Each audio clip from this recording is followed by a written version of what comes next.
Welcome to Dive into World Building. I'm Juliette Wade, and here we are today to talk about invasive species. And yay, because invasive species are all around us, actually. But they're not. It's funny. So you think about invasive species being a species that comes in from far away and enters an environment, right, where it doesn't really fit into the ecosystem in the traditional way. Right? But the ones that we call invasive species are the ones that are overly successful and damage the existing ecosystem. Because the ones that are unsuccessful don't sustain themselves. Or the ones that fit in. Right, and the ones that fit in okay, you know, no biggie, right? The ones that do not disrupt the ecosystem. Rabbits are not a problem here. Rabbits are a problem, as I understand it, in Australia. They're a big problem in Australia. Yeah. So are cats. Really? Cats are a big problem everywhere. Oh. Yeah, no. No. They are responsible for the extinction, probably, or near extinction of multiple bird species on many Pacific islands where there were no predators before people brought them. Not a cat fan. I'm a huge cat fan. I just don't want them on our precious islands. They are devastating. They are devastating. So goats are also devastating, depending. Yep, and rats and snakes. So here's a question. Of all of these invasive species, I mean, we are the ones who are either defining or identifying them as invasives. I mean, they obviously they're going to be devastating to the ecology of a small island, regardless of how they got there. But did we bring all of them? Mostly. Either deliberately or not. Yes, for the most part, yeah. I think actually that we're the most invasive species. Oh yeah, there's no question about that. There's no question. Yeah, no, we're devastating a planet. Yeah. For Pete's sake. So. Yeah. But now that we've got that out of the way.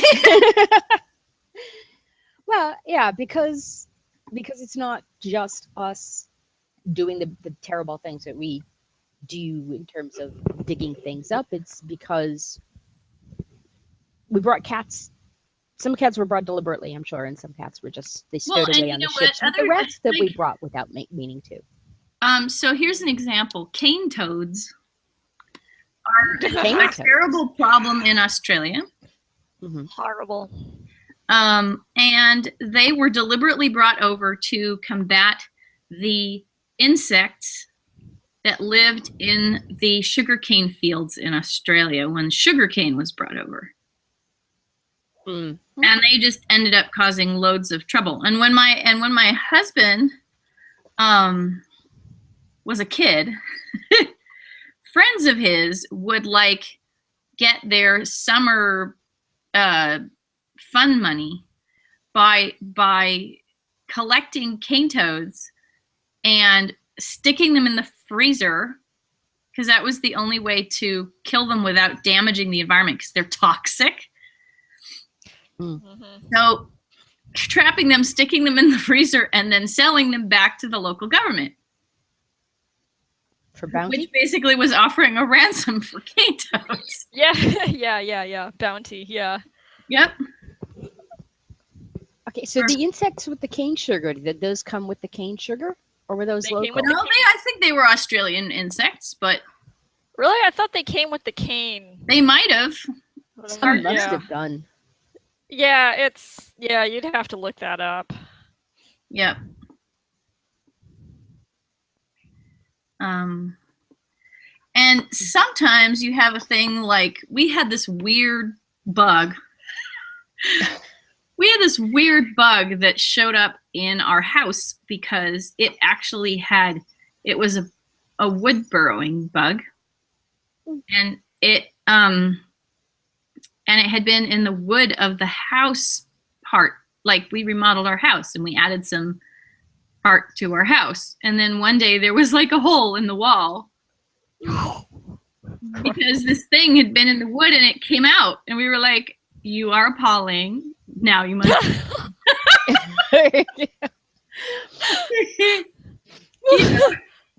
Oh my god. That was it. Was it some kind of termite? Yeah, it was a. Horrible, basically horrible. It was horrible. Yeah. we were not thrilled. No. Wow. But so you have all kinds of things. But one of the things I think is interesting actually is the way that you have. So we go to a place and we bring stuff. So we bring plants, right? Mm-hmm. And sometimes we bring potatoes and tomatoes, right? Columbian exchange is talked of as a big change, right, in everyone's diets, but it's not talked of as the invasion of the species, right? So a great many of these things were actually successful and controllable in their new environments.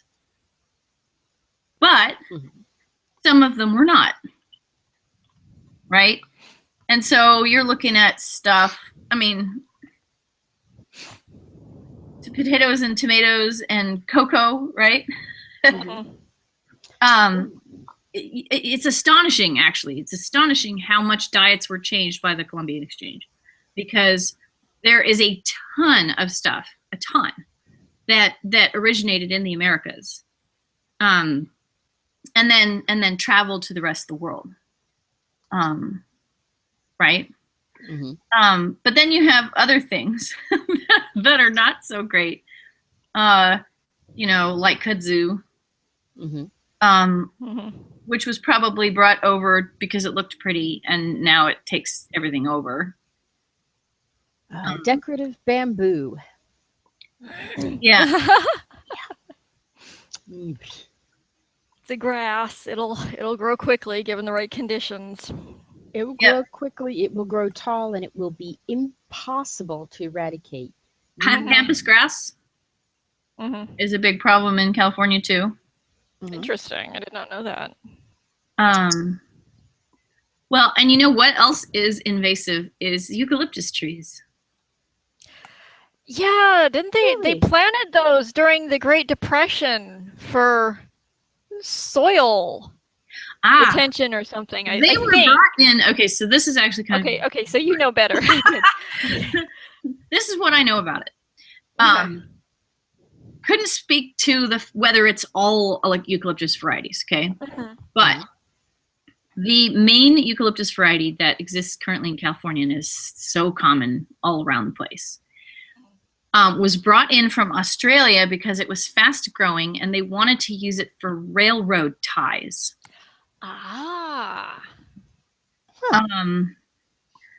But the reason why we don't know this very much is because there are actually two major types of eucalyptus, and one of them has hardwood and the other one has softwood. And they should have brought over the hard one. Oh, God. But they brought the soft one, so they couldn't actually use it for railroad. Of course they did. Oh, my God. Of course. Because if they could have used it for the railroad ties, then maybe we would know about that, right? And eucalyptus was used for railroad ties. That would be part of our education. Instead, we just have all these trees all over California. I mean, I think they're great, but yeah, they don't seem to be too terribly damaging. Yeah, they don't seem to be super damaging. I mean, Tim, my husband, talks about how pine trees and such were brought into Australia for certain types of uses. And they get grown for wood and stuff. But the thing that he says is that if you ever go to one of these places where they're cultivating pine trees, they are silent. None of the native animals want to live in this area because the pines don't support them. Right. Right? So you get this sort of silent forest effect.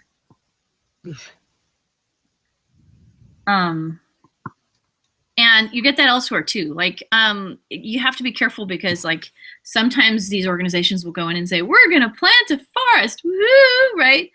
And then they'll go in and they'll actually plant the wrong type of forest for this particular environment, and nothing will live there, right? Right. Yeah.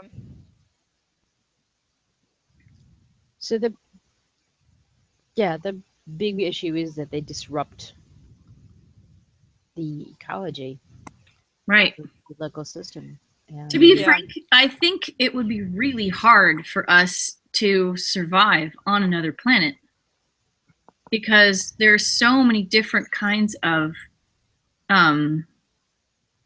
variables out there in terms of like how the chemicals are formed and everything. Like, I mean, it's really easy for the sake of a story to assume that you're going to be able to go over there and you're actually going to be able to eat things and like and survive. But oh, hi Reggie. You know what you brought? I'm super happy to see you, but you brought an echo, and I'm wondering if we can get you on headphones or something. I do not have a headset. Okay. Let me see about one thing. Let's see.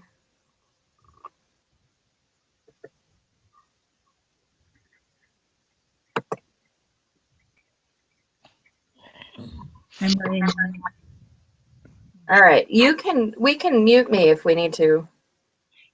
Yeah, why don't we mute you for now, and then if you have things to say, by all means unmute. Okay? All right. Because the echo went by immediately. Yeah. So what I was just saying was that if we went to another planet, I don't know whether we would actually be able to survive in an alternate ecosystem because of all of the questions that it raises. And we don't know, for example, whether we would be able to bring our crops and have them be sustained by fungi in the soil or bacteria in the soil, right? I mean, it would be possible for us to go and plant stuff and just have it all die. And that would be the end of the mission. So that's why you don't see a lot of stories about that.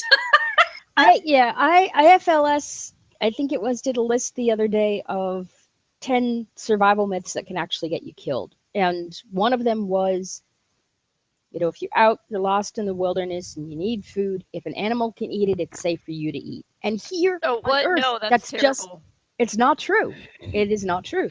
Because they have the variety of life here is such that so many creatures have they have adaptations to keep them like, I mean, deer can eat poison oak. Are you gonna eat it? No. Not recommended, right? Yeah. It's not. And then there, of course, there's the story of the survival guy who ate the wrong type of grain or something and ended up dying of malnutrition. Oh crap. Oh. Because Kelly? No. It was shoot. There was a book about it too, and like a movie, I think. Oh, wow. He ended up eating this grain that was very similar to this other grain that was edible, but it had like one chemical that would build up in your system and keep you from digesting things. Sorry, that's just a link to the. Yeah. So it was the guy who tried to live out in the bus in the wilderness. Oh. I'll try to look up his name for the report. Yeah, that's interesting because it's like you would either have to, like in that scenario, the best thing would be to terraform, to make Earth, like to literally truck it all in. Yeah. From the ground up, but you would have to find uninhabited worlds because there's no way you'd be able to eradicate everything that would kill your crops. Or would you want to? I mean, yeah, well, we are humans, so it's you know that option. Yeah, we're good at eradicating, I guess. Yeah, we are good at eradicating pretty much everything.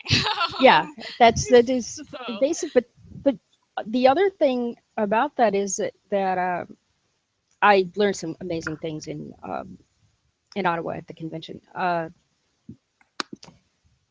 Whales eat fish and krill eat phytoplankton, and the other way. And then whales go down and do that, and then they come up and they do these fecal plumes. And apparently there were some fishermen who said, well, if we get rid of the whales, then we can eat all the fish and the krill. Well, no, because the fish and the krill eat the phytoplankton. The phytoplankton are living off of the plumes. Right. So, you have to be really careful about fitting in to the system, and that means you have to consider things right down to. You have to remember that it's a cycle. Mm, yeah. System that you need to consider all of that. What it's not. It's not a top down and there's no connection between the top and the bottom. You have to look at that before you. And you see some of that effect too in, for example, the reintroduction of species to areas from which they have been eradicated. You can go and do a whole bunch of research on the reintroduction of wolves to Yellowstone. Yeah. And how it changed the entire environment. Course of a river. Changes the course of the river, yeah, and all that kind of thing. An amazing. And for example, like what would we see if beavers were reintroduced throughout California? We'd see a lot of change because beavers are actually they change their physical environment drastically. Yeah, I sort of wonder about that because it's like it's a nice idea, but there is nowhere. It seems like there would be very few places you could put them where they wouldn't die from like pesticide farm runoff. Well, I'm not saying it's. I'm not commenting on whether it's plausible. Yeah, I'm just saying that we lost them because they used to live throughout this area, and I don't think we really have that great a comprehension of what changes occurred in the environment as a result of that. Yeah, right, because they were fish per previous dive. Yes. Yeah, and that's consider why are things removed so that they need to be reintroduced. What if there were, it's unlikely because of the different bacterial systems and even different DNA systems. What if there was, another world where some species died out for some reason and could actually be replaced or almost replaced by a species that we brought from Earth? Good idea. Write it. Oh, yeah. I was afraid you were going to say that. Yeah, no. Okay, now I have to write that down. Actually make a note of that. Because there's actually, it's like, when you have an introduced species, I saw this thing there's this, some kind of like seaweed, kelp thing, little water weed that got released from like accidentally released into the Mediterranean, and now it's taking over. And they're researching, introducing this one snail from where this plant is native that eats nothing but this plant. But they're having to do like a lot of research, because it's like, you introduce one species and then you have a problem, and then you introduce another species to fix that problem. Yeah. And people finally sort of figured out that, like, you can't just start releasing things willy-nilly, which is what people have always done. Yeah. With zero concept of what was going to happen. Yeah. So now it's like attention is paid when you're sitting there like, we need to introduce this snail to the Mediterranean to eat this weed. Otherwise, there's going to be nothing but this freaking weed. But is the snail going to cause more problems than the weed? Input and output. Okay, it eats the Yeah. weed. What does it do with the results? Marguerite Reed, I think there are a lot of things that she's covering in Archangel, but yeah, she's very. They have this thing in place where they're saying you can't come down here and spread over the planet until we have some idea of what we're doing, what effect that's going to have. And I think that's part of what the point is of having that agreement in place. So she's looking at that, how invasive humans can be. To an ecosystem, I believe, as well.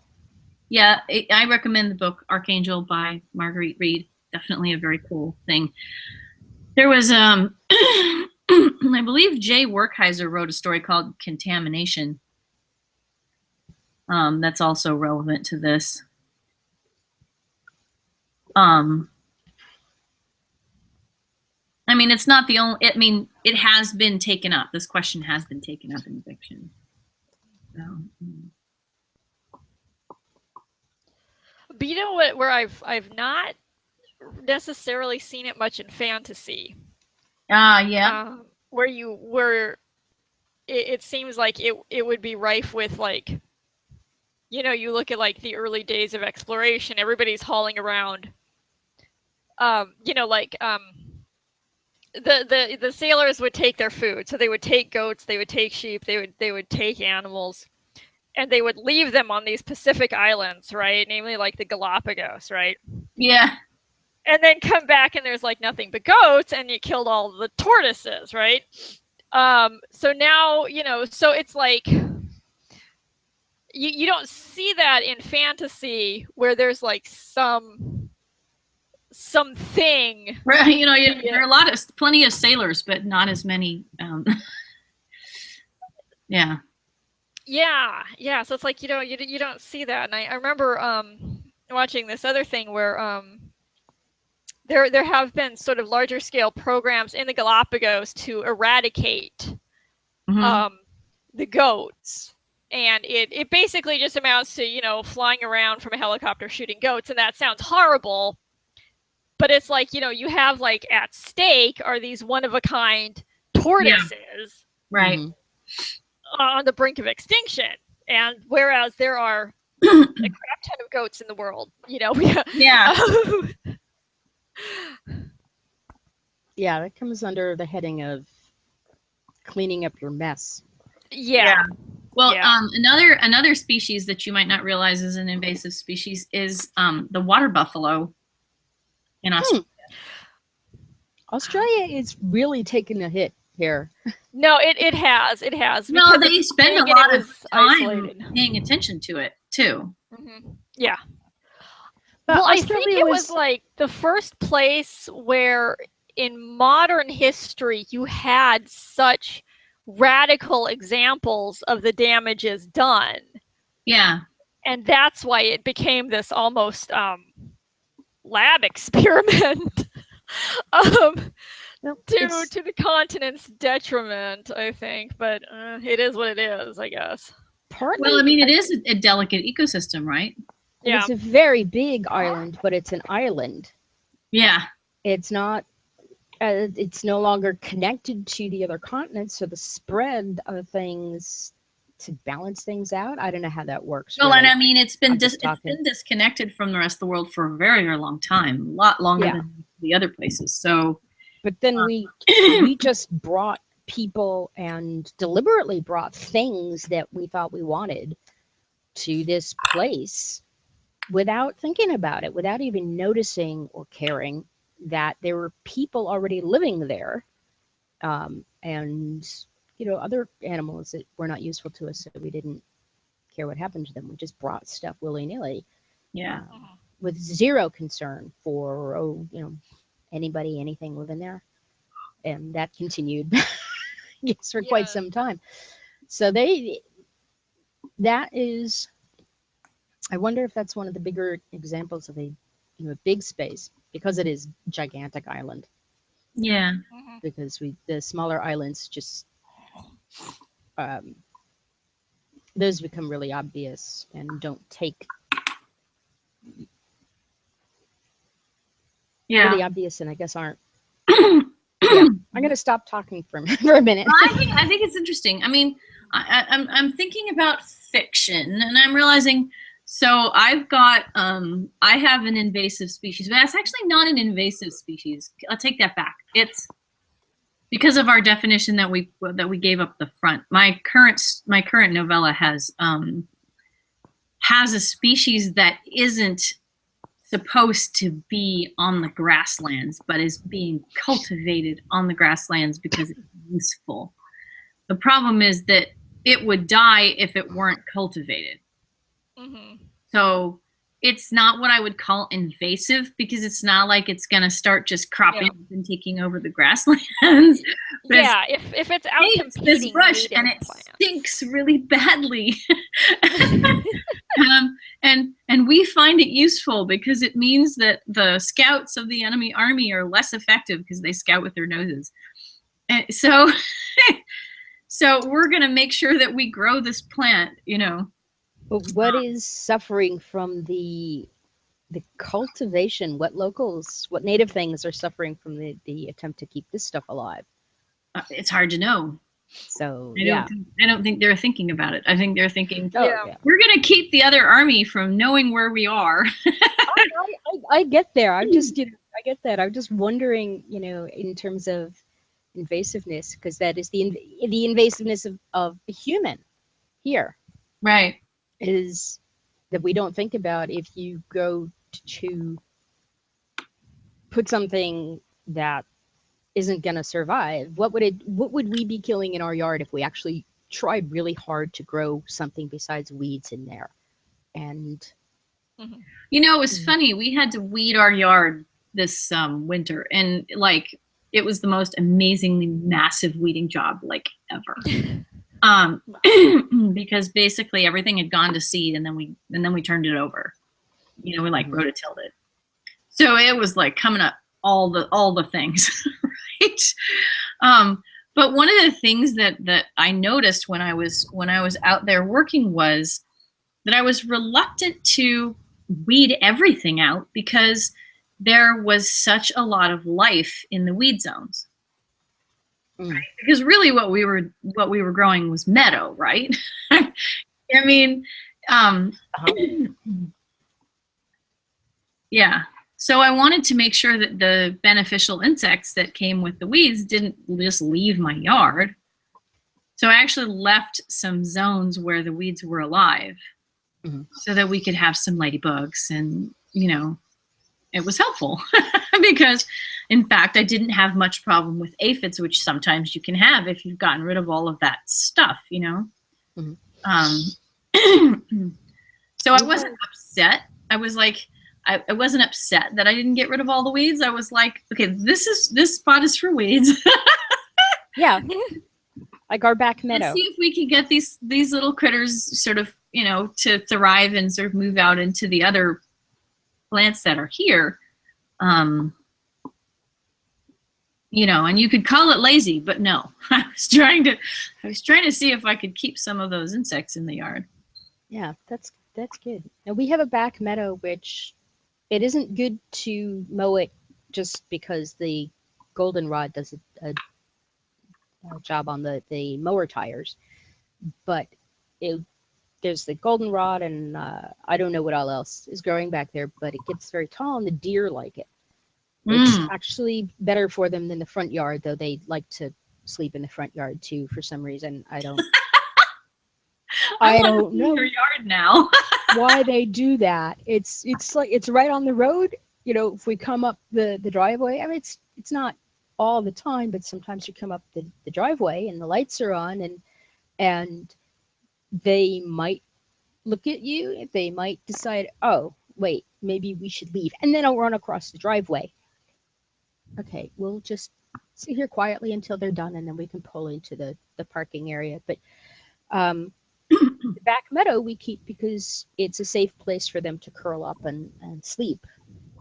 Yeah. I get it now. Okay, because we have coyotes, so they get to choose between. They sometimes have the choice between the front yard, where people will look at them and shine headlights on them, or the backyard. I think that happens more in the wintertime, that they hang out in the front yard at night. Because the backyard in the wintertime, the coyotes are going to be hungrier. And we do have those, and you can hear them, and it's not all echo off the hills. Nice. Huh. I just thought of that. I wonder if it's true. Well, so apparently Che is saying there are wild parrots in Britain. I know that there are some parrots in San Francisco as well. Mm-hmm. Yes. The ones in Britain kind of took off though, whereas the wild parrots you find like in the U.S. you find like the Quaker parrots and the conures in San Francisco.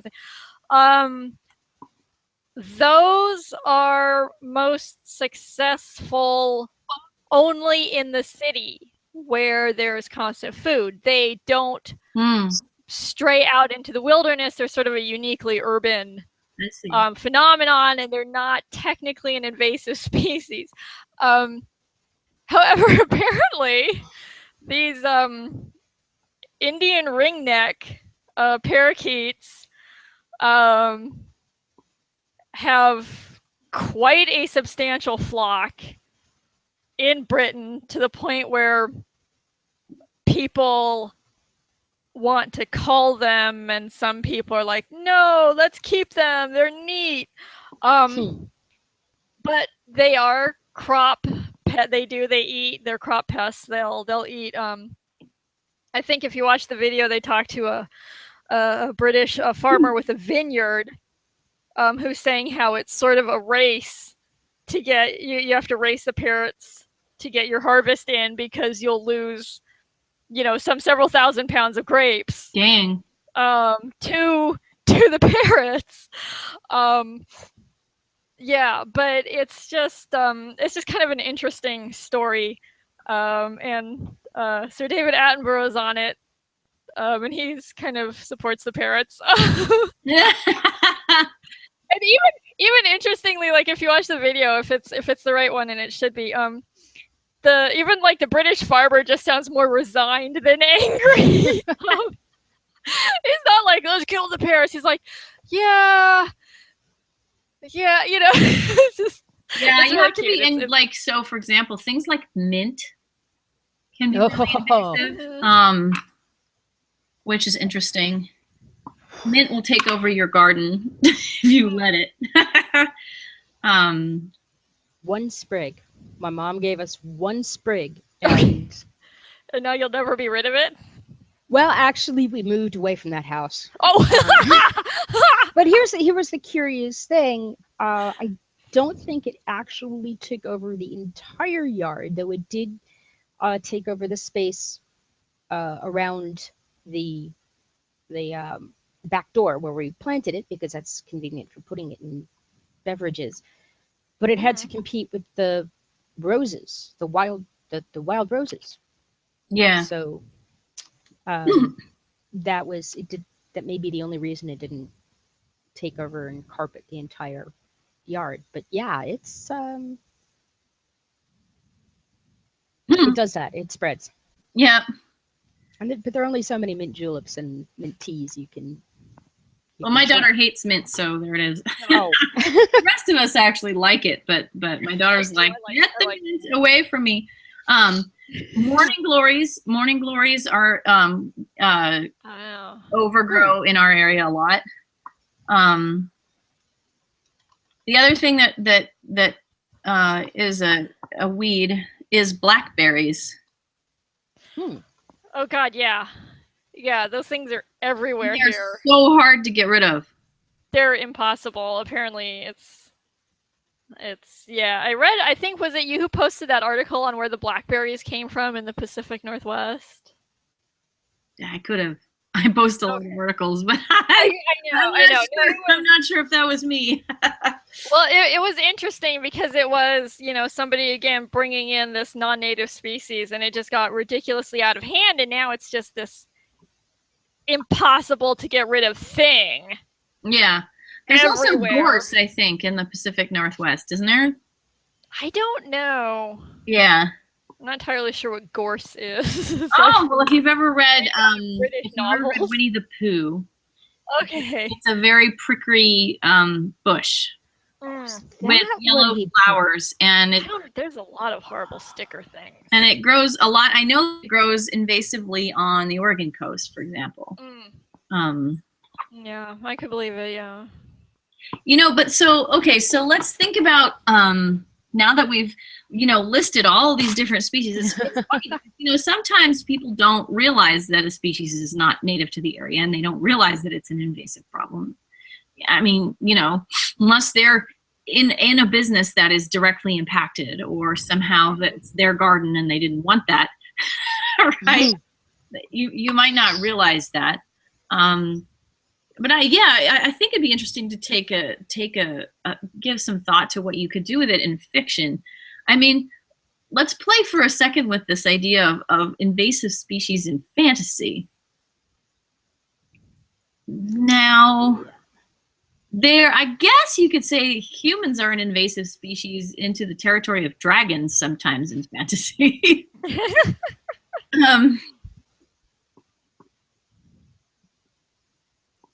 Or what if you imported dragons and they turned out to be some horrible problem? Oh my gosh, that would be that could never happen.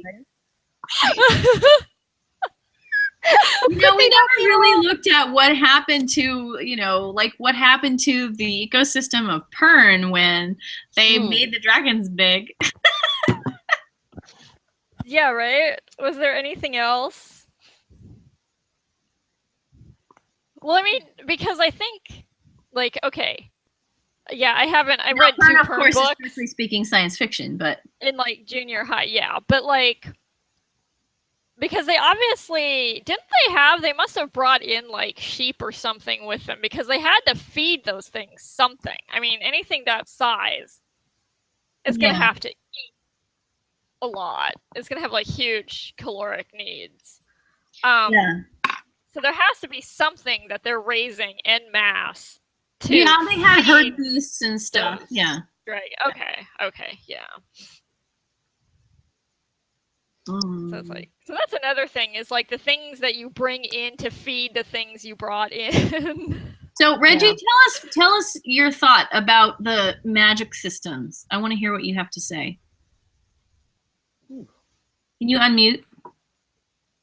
Yeah. There I am. Okay. Well, if we're talking fantasy genre and we're talking about invasive species, a lot of times the focus would be on sort of magical or mystical creatures, right?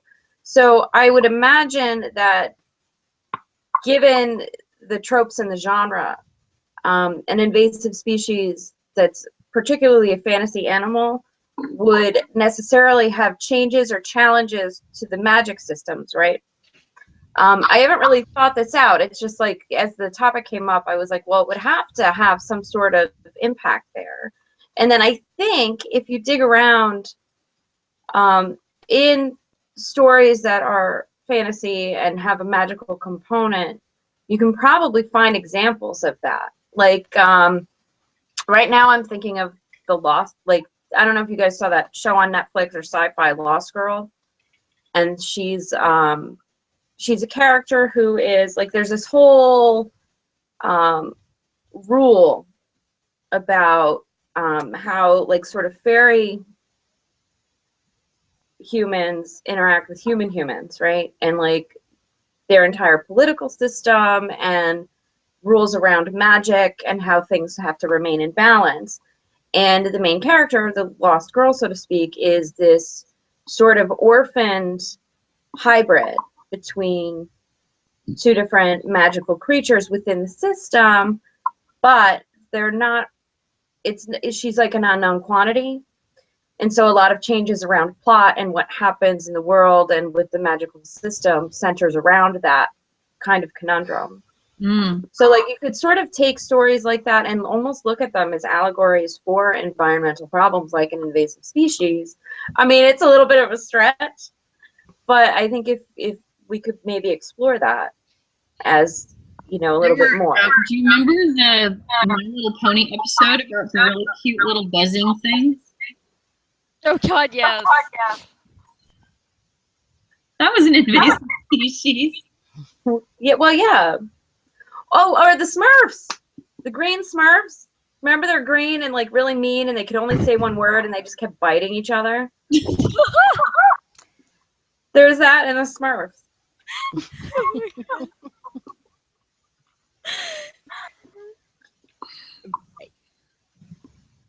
Following along with that, Reggie, the if you introduced a species that is magical into an area that did not previously have magical species in it, then I guess there's a system that, but it's a non-magical system that you're introducing an entirely new element into a system that previously did not have that element. Right. So that's a whole other can of worms, right? No pun intended, since we're talking about species. Yeah, and I think also it would definitely affect the economy because of what you were saying about magical spell potion ingredients and stuff like that.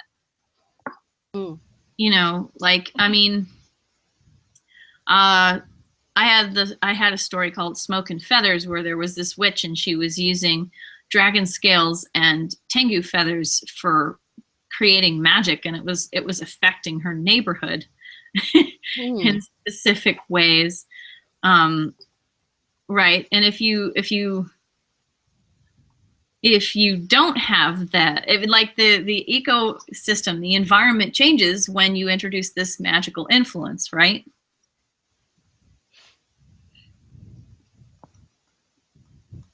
So it changes a lot of things. Well, I'm trying to, and like, it's terrible. I can't think of specific examples, but I know that it's a trope about either unacceptable magic or imbalance in magical systems in fantasy, where there's this sort of potentially apocalyptic consequence, right? And okay, Star Wars. If you talk about an imbalance in the Force, in the magical force, right? You have the entire political landscape changing. You have destruction of entire planets, things like that. I'm not sure what my point is, but it's just something to note. Well, I think that the idea of invasive species fits with that idea of balance. And I don't think most people who are working with the balance idea are necessarily thinking about an invasive species sort of model for it, but that would be interesting to see. Yeah, I'm taking notes and I'm not going to share them because they're like, oh, this is good stuff. I'm going to write the story, says Jay.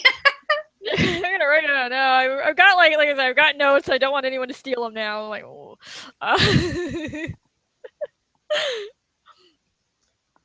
don't know. You get such different stories from people. Yeah, exactly. Two people can take the same story kernel and turn it into something completely different.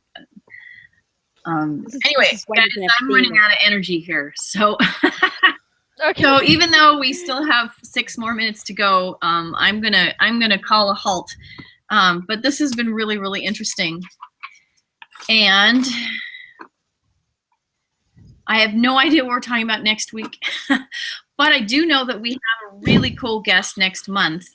I still have to get in touch with her and reconfirm, but Nisi Shawl is going to come. Her novel Fair. It's going to be awesome. Morgan's like dying. So that's something to look forward to in October. So I'm really thrilled that she wanted to come on the show, and it's going to be awesome. Which novel did you use? Ever Fair? Ever Fair. Okay. Yeah, this is her new novel that's just come out. So we're going to talk about that. Next week, I have no idea. I'll be in touch with you guys on Twitter about the topic. Oh, man. Okay. I had an idea and like I didn't write it down, and now my brain is like. Well, I mean, Morgan said we should do pets again. You guys want to do pets next week? They're invasive pets. No. Oh, yes. My invasive pets. That's the topic for next week. No. No, dang it. I had something. Oh, man. Okay, let me think. Oh, that's not. Oh, man, shoot. I have the list, or a list. We did that. Tell me what you have on your list, Morgan. Class values. That was Class values. Oh, case systems. All right, vermin we did, cooking we did, colorism in language I put on my list. Linguistics of pronouns, preservation of food, invasive species, which you just did, hats we've done, caste systems, guilds, charity, justice. Oh, you know what? Let's do charity. Hair. Okay. Oh, hair. Oh. Hair. Okay, you know what? I want to do a fun one next week. So let's do hair. And that'll be simultaneously deep and also fun. Yeah, because hair is a lot more political than one might think. And we will get into that. But for now, I'm going to stop the broadcast. See you next week. Okay.